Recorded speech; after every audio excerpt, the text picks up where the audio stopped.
I was 19 years old, tall, thin, with long red hair and a penchant for my new hobby of hiking and camping. I'd recently moved from Georgia to Long Island, New York, and I had my first long weekend off my retail job at a mall, so I decided to get away and hike the 25 miles to Montauk, the farthest point on Long Island.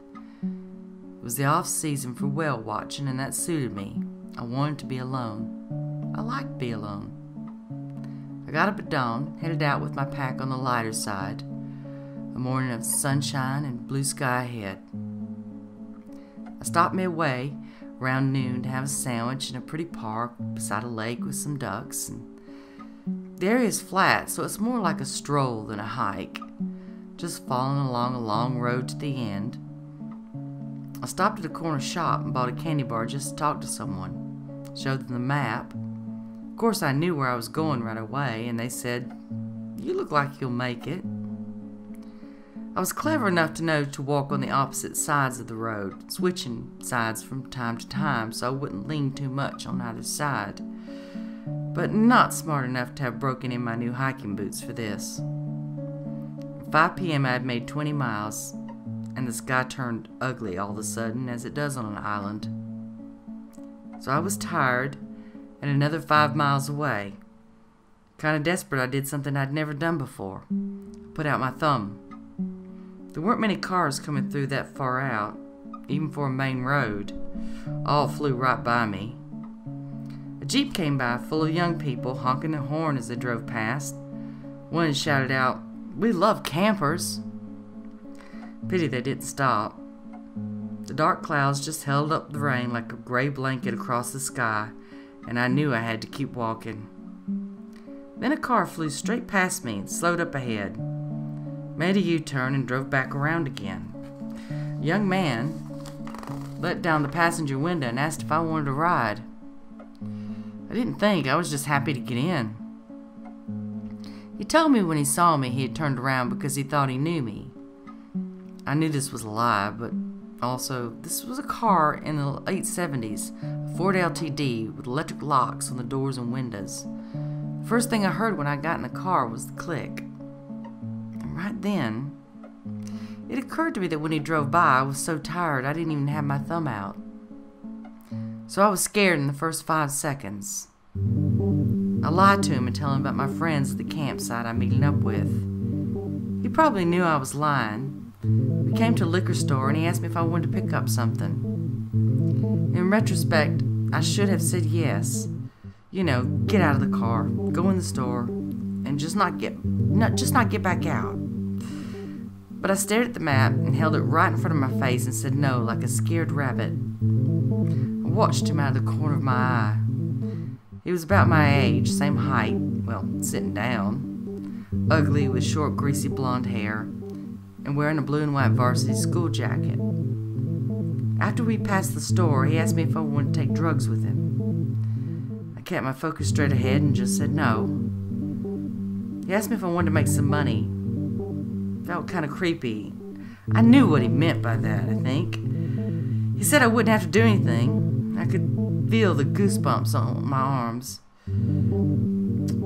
"Just watch," he said, and I said no.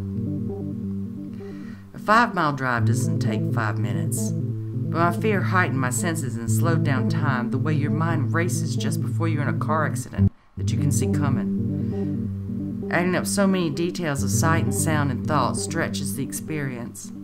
What do I do? What do I do? Fear triggers the flight, freeze, fight response, and I'm frozen because I'm locked in the car. So I think I'm going to have to fight this person.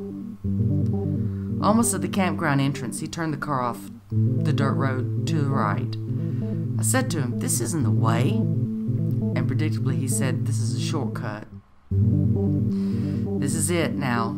I have to act. All I can think is stop the car, stop the car. I'd been raped when I was 16 and was prepared to die instead of ever going through that kind of experience again. So I leaned way over and I grabbed the wheel with both hands and all my strength, and I crashed that car into the ditch. I was lucky because the other side of the road was full of tall trees. And then it begins. He punches me in the face so hard I fall back into the door and I cannot see. But I'm not unconscious. He screamed at me, "Don't touch my car, you fucking bitch." I cannot see, but I'm almost lying down across the seat. I have my hand on the door handle, yanking at it hard to open, to no avail. It's locked. I kicked blindly with my new hiking boots, really high and hard, and I may have got him good. I heard a yelp sound. I could not see at all. I shouted, "Let me out of this car," still pulling on the handle, and then there was the click. The handle gave way and the door opened, just as he pressed on the gas pedal hard to pull out of the ditch. I kind of flew out of the car, pack and all. On my hands and knees, I felt the wet grass between my fingers, and my vision came back. There was a plume of smoke down the dirt road, and I saw him stop and close the passenger door, then speed off ahead of the dust. I jumped up very fast on both feet and ran less than the football length to the entrance of the campsite. I banged like crazy on the office door, but the sign said closed, and there were no other campers. I ran fast and far into the woods. The deeper I went, the more I felt safe. I pitched my tent up quickly, and just as I sat down inside, the rain came down hard. I was up most of the night with a kitchen knife and my pack in my hand. No light, no fire, just being real quiet. Not really the relaxing getaway I had planned. I got very little sleep and rose early in the morning hoping I could, yes, hitch a ride back in. I just wanted to get out of that area as soon as possible. I made a sign that said Port Jefferson. I got a lift from a school teacher who drove the whole way.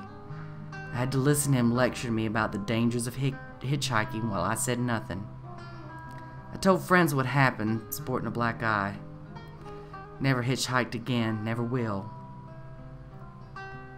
So many years now, the one thing I learned about being in a potentially dangerous situation is to never be moved. Wherever he was headed down that shortcut would be a more secure place for him to hurt me. And yes, I should have trusted my instincts and asked to get out of the liquor store. Also, I was very lucky that punch didn't knock me out. I like to think of myself as the girl who grabs the wheel with both hands. And that's my story. I'd like to dedicate this first video to my inspiration, the Phantom Librarian. Who else would I send my stories to? We miss you. So long till next time. If you like, show some love and subscribe. Oh, and take hostages too.